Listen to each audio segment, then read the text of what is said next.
Hello, thank you for stopping by. I'm so glad you're here and welcome to another video where we have fun testing old recipes. This is the third video in a series of Thanksgiving themed early American recipes. On our last journey into Thanksgiving's past, we discovered that an 1830s turkey could be surprisingly delicious. And today we're going even further back to see what sides might have joined it as a table.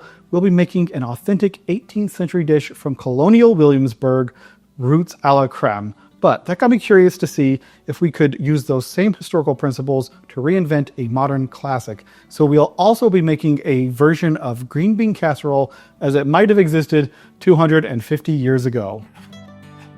Any good cook then or now knows that the secret is in preparation, getting everything in its place. And the foundation for both of these dishes is a simple, honest collection of fall vegetables. There's a certain rhythm to preparing everything by hand that really connects you to the process. And now that our mise en place is ready, we can start cooking. The first step for the roots a la creme is to get the carrots and parsnips boiling until they are perfectly tender. Now, a quick pro tip from a lesson I learned the hard way: stick to the standard orange carrots.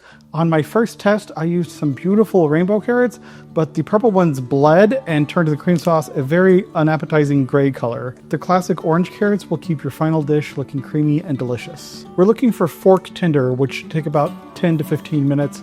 You want them soft, but not falling apart into mush. While the vegetables are cooking, we can make the cream sauce in a separate pan. You want to start with the butter, letting it melt, and then adding all of those aromatics. The shallots, garlic, scallions, and those warming spices like black pepper and some cloves. Once they were nice and fragrant, I added a little bit of flour to create a roux. Then I whisked into the chicken broth. I let that boil for just a little bit until it thickened up nicely. Then it was time for the most delicate step.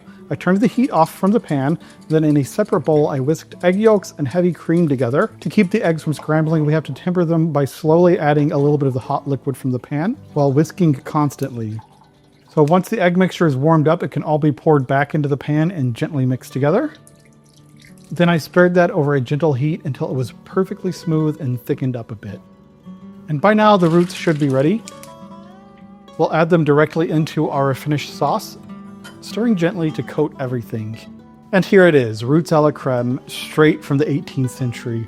It smells delicious, creamy, earthy, and it's a beautiful, honest dish made directly from what was on hand. Seeing this beautiful, simple technique got me wondering about another famous Thanksgiving staple, the green bean casserole. The version that we all know is surprisingly modern. It was created in 1955 by a woman named Dorcas Reilly, who worked in the Campbell soup test kitchen, and her goal was to create a simple dish using ingredients that any home cook would have on hand, specifically canned green beans and Campbell's cream of mushroom soup. It was a brilliant invention of its time, but it begs the question, what would a green bean casserole have been like if it were invented 250 years ago using the principles of a dish like this? Well, they had fresh green beans, they had cream, butter, shallots.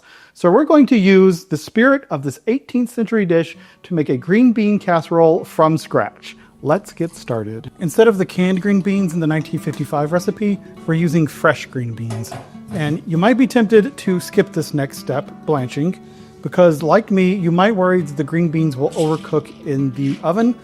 And I tried that during my test run, and let me tell you, it is a mistake. They ended up very undercooked. This quick blanch is absolutely necessary to get that perfect, crisp, tender texture in the final casserole. Now, for the toppings, instead of fried onions from a can, we're building a deeper flavor. I'm caramelizing thinly sliced onions in butter, low and slow, until they are sweet, jammy, and delicious. This takes patience, but the flavor is worth it. For the casserole base, we'll start by making a sauce very similar to the one we just made. We'll start by sauteing mushrooms with the aromatics, then add in flour to make a roux, and whisk in chicken stock to make a base. Just like before, we'll temper our egg and cream mixture before adding it back into the pan to create a rich and creamy mushroom sauce. Then we'll fold in the green beans and gently mix them until they are fully coated. The entire mixture goes into a baking dish. We'll top that with our beautifully caramelized onions, and then finish it off with some breadcrumbs for a nice crispy top. From there, it's into the oven until it is hot and bubbly. All right, here they are, the authentic 18th century roots a la creme and the historically inspired green bean casserole. I am incredibly curious to see how they compare. We'll taste the roots a la creme first. Cheers.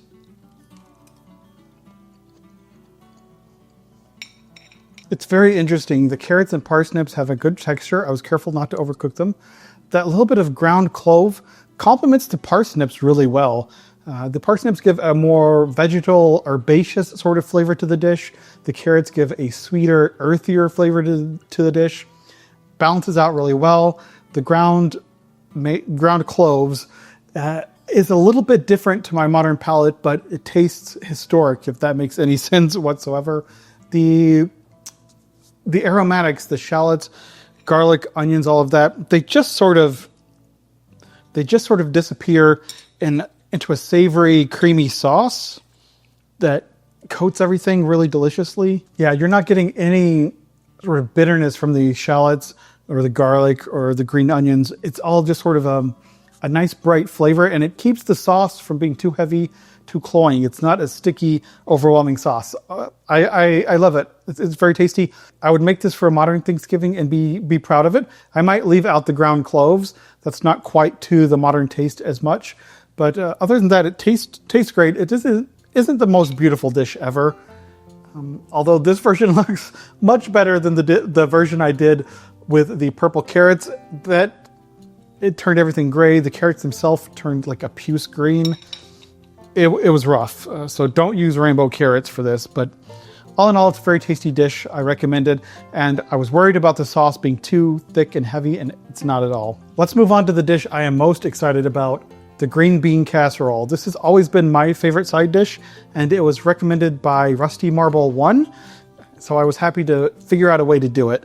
Let's give it a taste, and I'm hoping that this recipe for roots a la creme translates well to green bean casserole. I don't see why it wouldn't. It's a cream sauce. I added mushrooms. I added green beans. Cheers.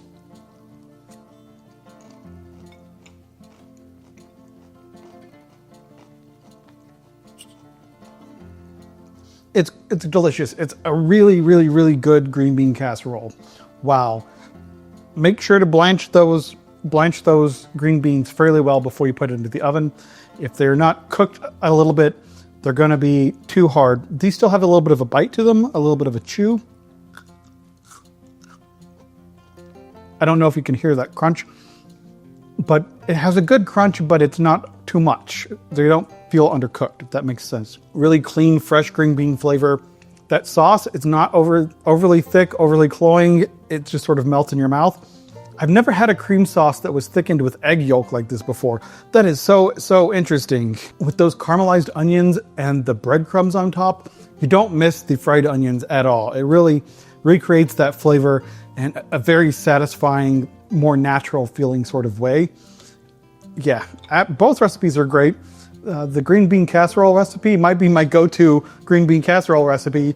Again, looking back to these historic recipes, I'm always so surprised with how they came out. Obviously, the roots recipe is the historic recipe, and this is very much a modern take on it. But it's using the same techniques, and this cream sauce thickened with egg yolk, that's one to take with you. That's one to keep in the pocketbook or keep in your back pocket for future recipes, because I think it comes out really well. I've used that technique for like a custard, sweet applications. I've never used a savory custard like that, which is what it is. It's a savory custard that has been thinned down with chicken stock, which sounds bizarre, but that's what it is, and it's delicious. Tasting these old recipes is such a good reminder that while ingredients and tools might change, the desire to gather around the table for a warm, comforting meal is timeless, and that is a tradition worth preserving. If you have enjoyed this trip into culinary history, please give the video a thumbs up. That helps more than you know. If there are any other recipes you would like to see, please let me know in the comments down below. Thank you so much for watching, and I will see you in the future.